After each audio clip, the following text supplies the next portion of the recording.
नमस्कार। साझा समाचारमा हार्दिक स्वागत छ। सुरु गरौं आजका मुख्य समाचार शीर्षकहरूबाट।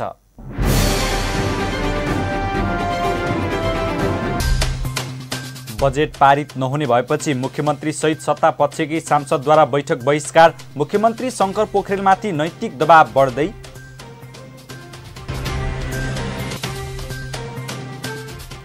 शुक्रबारदेखि रूपन्देहीमा यातायात क्षेत्रमा लागू जोर बिजोर हट्दै, कोरोना जोखिम कायमै रहेकोले निषेधाज्ञा भने कायमै रहने।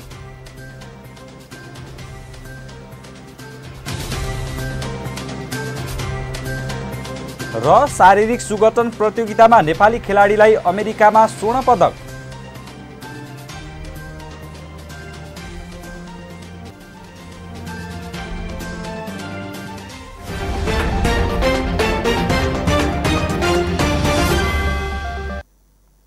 अब समाचार विस्तारमा।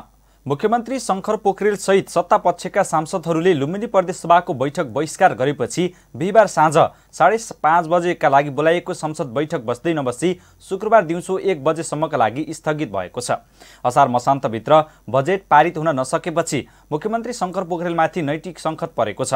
सरकारले ल्याएको आर्थिक वर्ष 2078-79 को बजेटमाथि छलफल तथा पारित गर्ने गरी बसेको बैठकमा सत्ता पक्षले बहिष्कार गरेपछि बैठक स्थगन गरिएको हो। प्रदेश सभामा बैठक निर्णयार्थ पेश हुनु अगावै मुख्यमन्त्री शंकर पोखरेल सहित सत्ता पक्षका सांसदले संसद बहिष्कार गरेपछि शुक्रबार दिउँसो 1 बजे बस्ने गरी बैठक स्थगित भएको हो। बिहिबार प्रदेश सभाबाट बजेट पास गर्ने कार्यसूची रहे पनि विपक्षी गठबन्धनले बजेट फेला गराउने कसरत गरेपछि सत्तारूढ दलले बैठक नै छाडेको छ।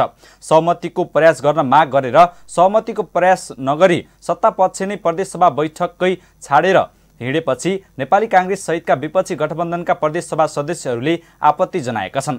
नेपाली कांग्रेस पाल्पाका सभापति समेत रहेका प्रदेश सभा सदस्य वीरबहादुर राणाले बजेट पारित गराउने जिम्मेवारी बोकेको सत्ता पक्ष नै संसद छाडेर बाहिरिनु लज्जाको विषय भएको बताउनुभयो। उहाँले सत्ता पक्ष नै संसदीय प्रक्रियाबाट भागेर नेकपा एमाले कस्तो लोकतन्त्रको अभ्यास गर्न खोजेको हो भन्ने प्रश्न गर्नुभयो। सरकारले संसदमा प्रस्तुत गरेको बजेटमा छलफल सकिएर बिहिबार विभागीय मन्त्रीहरू सहित मुख्यमन्त्री पोखरेलले जवाब दिएपछि मतदानमा जाने प्रक्रिया सुरु भएको थियो।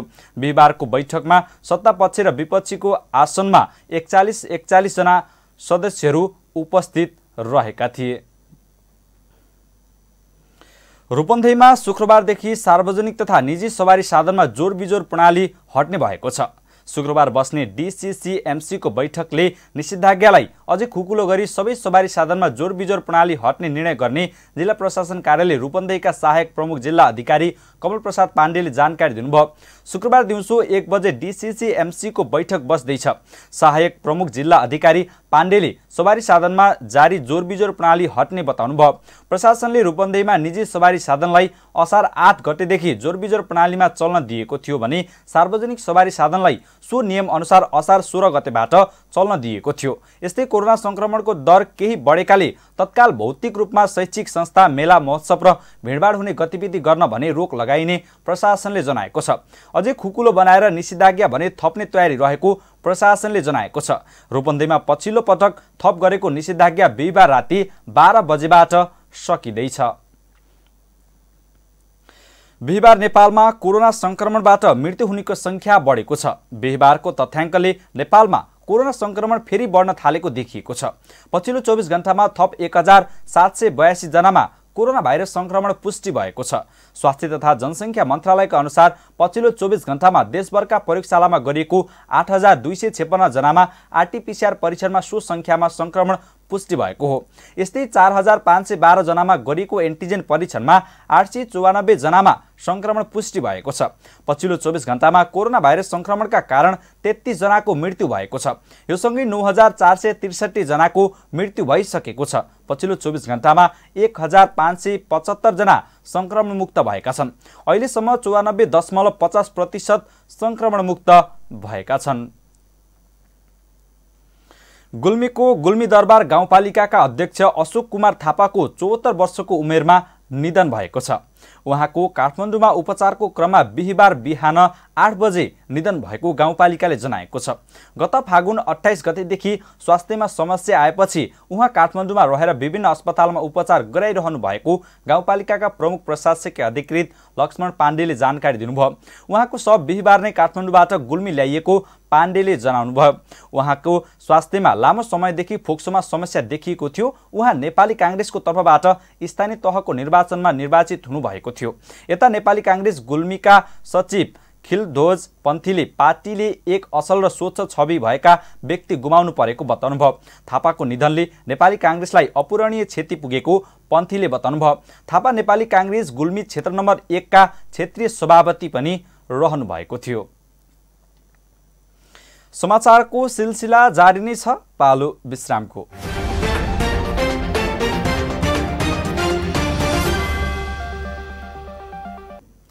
विश्रामपछि साझा समाचारमा पुनः स्वागत छ। अब बाँकी समाचार। जनता आवास कार्यक्रमबाट बाँके र बर्दियाका 2843 विपन्न परिवारले पक्की घर पाएका छन्। आर्थिक वर्ष 2073-74 पछि गत आर्थिक वर्षसम्म 2127 घरहरू निर्माण भएका थिए, जसमध्ये 1101 घरहरू बाँकेमा निर्माण भएका थिए भने 1027 घरहरू बर्दियामा निर्माण भएका थिए। चालु आर्थिक वर्ष 2077-78 मा दुवै जिल्लामा थप 716 घरहरू निर्माण भएको शहरी विकास तथा भवन कार्यालय बाँकेले जनाएको छ। कार्यालयका प्रमुख इन्जिनियर राम आश्रय शाहले आर्थिक वर्ष 2073-74 बाट सुरु भएको सो कार्यक्रम सुरुको आर्थिक वर्षमा संघीय सरकार अन्तर्गत सञ्चालन भएको र 2075-76 बाट प्रदेश सरकार अन्तर्गत सञ्चालन भइरहेको बताउनुभयो। उहाँका अनुसार बाँके र बर्दियामा शहरी विकास तथा भवन कार्यालय बाँकेले उक्त कार्यक्रम सञ्चालन गरिरहेको बताउनुभयो।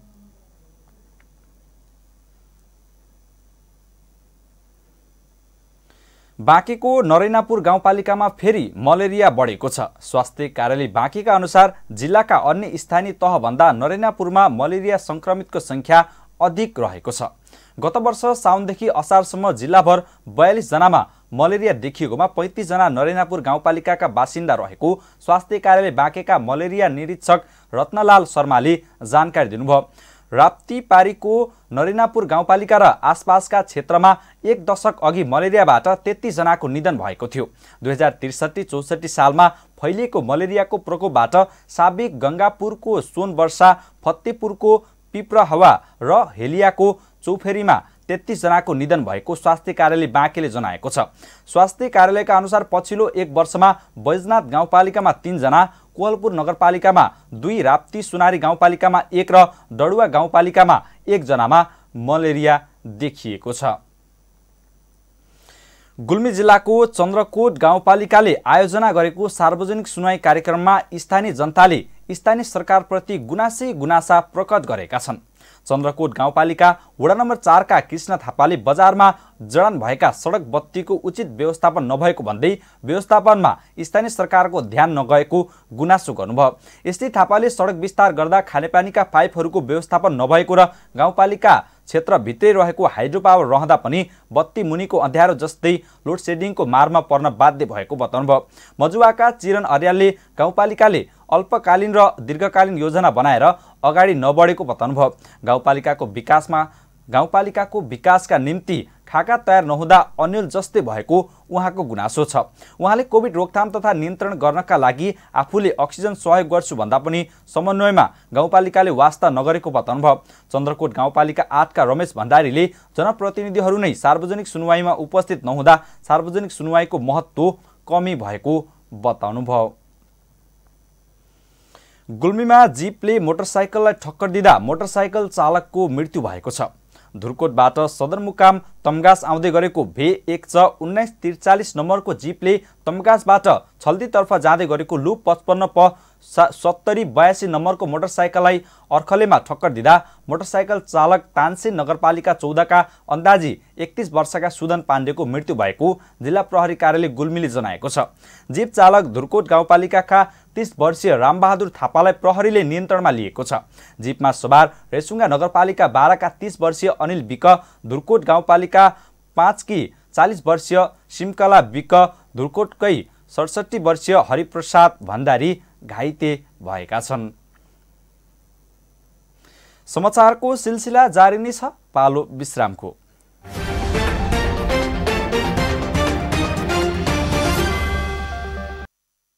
विश्रामपछि साझा समाचारमा पुनः स्वागत छ। अब बाँकी समाचार।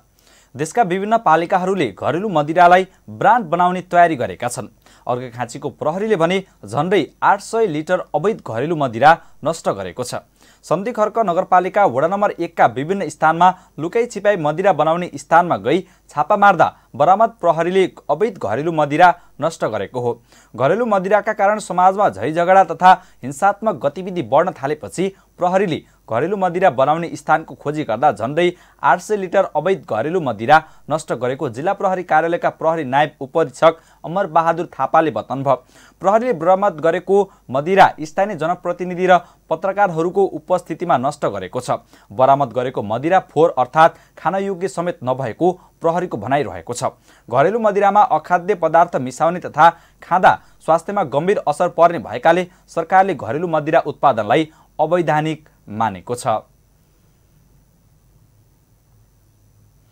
सरकारी तथा निजी अस्पतालमा कोरोना संक्रमित बिरामीको संख्या घट्दै गएको छ। विश्वका विभिन्न मुलुकसहित नेपालमा पनि नयाँ भेरिएन्टसहित दोस्रो चरणको कोरोना संक्रमण तीव्र गतिमा बढे पनि पछिल्लो समय भने सरकारी तथा निजी अस्पतालमा कोरोनाका बिरामी घट्दै गएका छन्। कुल 830 शैय्या सहित बिरामीको विभिन्न रोगको उपचार गराइरहेको महाराजगञ्ज स्थित त्रिभुवन विश्वविद्यालय शिक्षण अस्पताल टिचिङले कोरोना उच्च बिन्दुमा पुग्दा 370 शैय्या मार्फत कोभिड-19 बिरामीको उपचार गरेको थियो। कोरोना बिरामीको लागि कुल 400 शैय्या छुट्याइएको सो अस्पतालले कोरोना उच्च बिन्दुमा हुँदा 57 सघन उपचार केन्द्र र 39 भेन्टिलेटर मार्फत बिरामीको उपचार गरेको अस्पतालका कोरोना व्यवस्थापन समितिका संयोजक डाक्टर सन्तकुमार दासले जानकारी दिनुभयो। कोरोना संक्रमित बिरामी घट्दै गएपछि उक्त अस्पतालले हाल कोरोना बिरामीका लागि 160 शैय्या छुट्याएको छ। नेपालगञ्ज उद्योग वाणिज्य संघले कोभिड प्रभावित उद्योग व्यवसायलाई नवीकरणमा 75% छुट दिने निर्णय गरेको छ। यसैगरी संघका 3000 साधारण सदस्यहरूका लागि 2 लाख रुपियाँको सामूहिक दुर्घटना बीमा गर्ने निर्णय पनि संघले गरेको छ।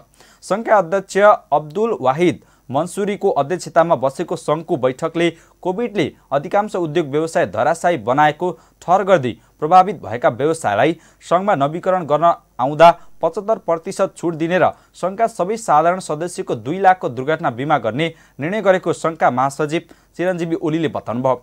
महासचिव ओलीका अनुसार संघमा आबद्ध सदस्यहरूको हकमा कोभिड-19 अति प्रभावित होटल, ट्राभल, ट्रेकिङ लगायतका पर्यटक व्यवसाय, चलचित्र उद्योग, हस्तकला उद्योग, विज्ञापन सेवा, tailoring, beauty parlour, health club जस्ता व्यवसायले नयाँ आर्थिक वर्षको साउन 1 गतेदेखि संघको प्रवेश र नवीकरण शुल्कमा 75% छुट दिने निर्णय गरिएको छ।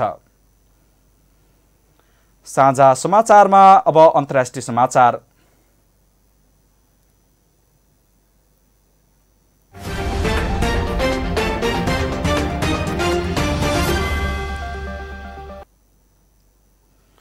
पाकिस्तानका पूर्व राष्ट्रपति ममनुन हुसेनको बुधबार कराँचीमा निधन भएको छ।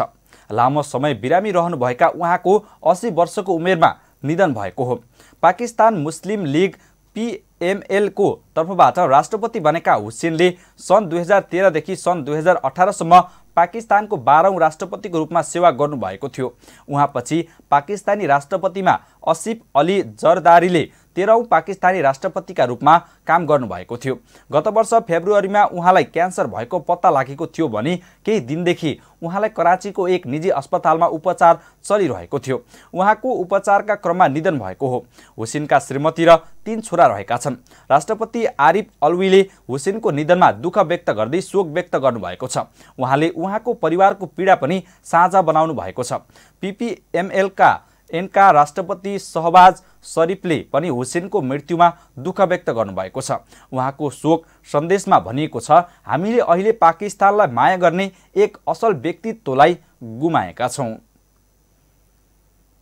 साझा समाचारमा अब खेल समाचार।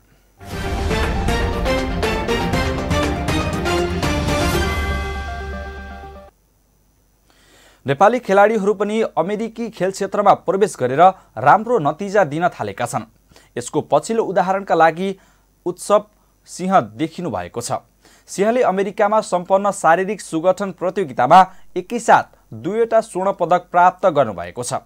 गत हप्ता अमेरिकाको टेक्सास राज्यको उलिन सहरमा प्रोफेसनल नेचुरल बडी बिल्डिङ एसोसिएसनले आयोजना गरेको मिस्टर तथा मिस युएसए प्रतियोगितामा सहभागी सिंहले एकसाथ 2वटा स्वर्ण पदक प्राप्त गरेर सनसनीपूर्ण नतिजा दिनुभएको छ।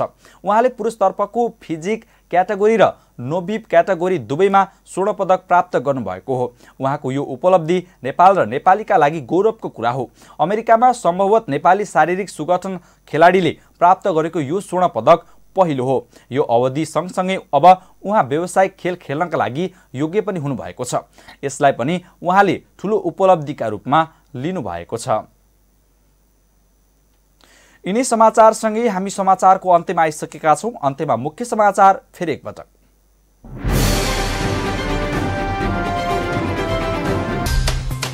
बजेट पारित नहुने भएपछि मुख्यमन्त्री सहित सत्तापक्षकै संसदद्वारा बैठक बहिष्कार। मुख्यमन्त्री शंकर पोखरेलमाथि नैतिक दबाव बढ्दै।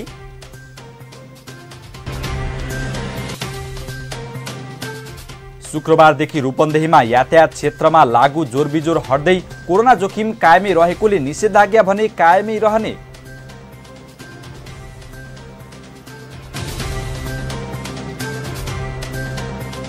र शारीरिक सुगठन प्रतियोगितामा नेपाली खेलाडीलाई अमेरिकामा स्वर्ण पदक।